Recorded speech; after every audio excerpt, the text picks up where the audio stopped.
welcome to Unews for Thursday, April 30th. I'm Lorraine Caceres. Thank you so much for joining us. More than half of the United States will be partially reopened by the end of this week, even as the death toll passes 60,000 Americans. The president announcing he will not extend federal social distancing guidelines. Here's the very latest. In Florida, the governor says most counties will be allowed to reopen certain businesses on Monday, but only at 25% capacity. South Florida, where most cases are reported, is excluded. Health officials continue to stress that expanding testing is essential to slowing the spread. And amid all the devastating news across the country, some good news. Researchers may have a real weapon now in the battle against COVID-19. It's an antiviral drug showing some promising early results. Andrea Linares has the latest on the medical details. Doctors say they need to continue studying remdesivir. Based on previous trials in Ebola patients, data showed no serious side effects, which is another advantage of this drug. Researchers believe we are seeing a slight glimmer of hope. In Miami, Florida, Andrea Linares. Lorraine, now back to you. Thank you, Andrea. And in other medical news, a professor at Texas A&M University believes a century-old vaccine for tuberculosis and the coronavirus crisis continues to batter economies around the world. The federal government here in the U.S. releasing new unemployment numbers today. More than 3.8 million people filed jobless claims last week, an unemployment shock not seen since the 1930s. Janet Rodriguez has the details from Washington, D.C. Janet?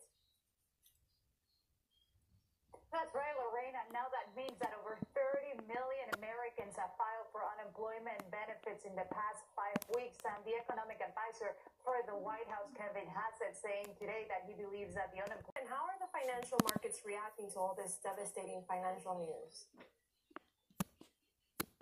Well, the financial markets got a little bit of a bump yesterday. They reacted very good to the news that you had earlier that Andrea was talking about on the medicine remdesivir. They were very hopeful that this will be able to put the pandemic behind us. It would not be as great. So the market's getting a little bit of a bump. We'll see how they react by the end of closing today with the new unemployment numbers. Back to you.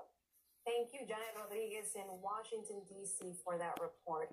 Also, some big news out of Washington. U.S. intelligence agencies have concluded that the novel coronavirus was not man-made or genetically modified, but say they are still examining whether the origin. And earlier this week, President Trump signed an executive order to get ahead of possible meat shortage caused by the coronavirus outbreak, a reaction in large part due to confirmed cases registered at multiple meatpacking facilities around the country. Juan Carlos Gonzalez has more on the looming shortage and how people are responding. Thank you, Juan Carlos Gonzalez, for that reporting. And as the food industry continues to struggle here in the U.S., some troubling news. A new report found that so far 20 employees at meatpacking plants have died and over 4,000 are sick with the virus. That's according to an analysis by Leah Douglas. She's a reporter at Food and Environment Reporting Network.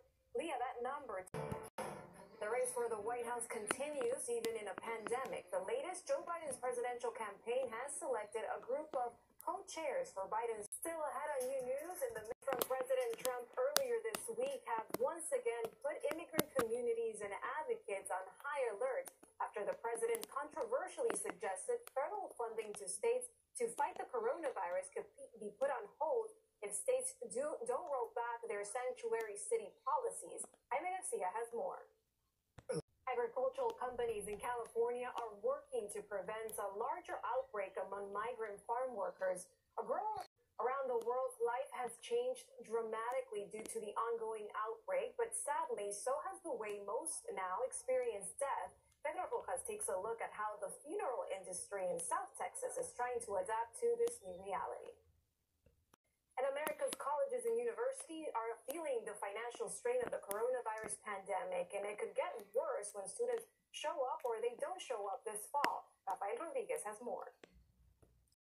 A second round of help for small businesses was authorized by the president last week. Some $300 billion in loans are going out to small businesses across the country after the first aid package ran out of funds shortly after it was deployed. But many restaurants are saying this new loan program does not meet their needs. Sean Kennedy of report. The National Restaurant Association has been hearing about this from the restaurant owners across the country.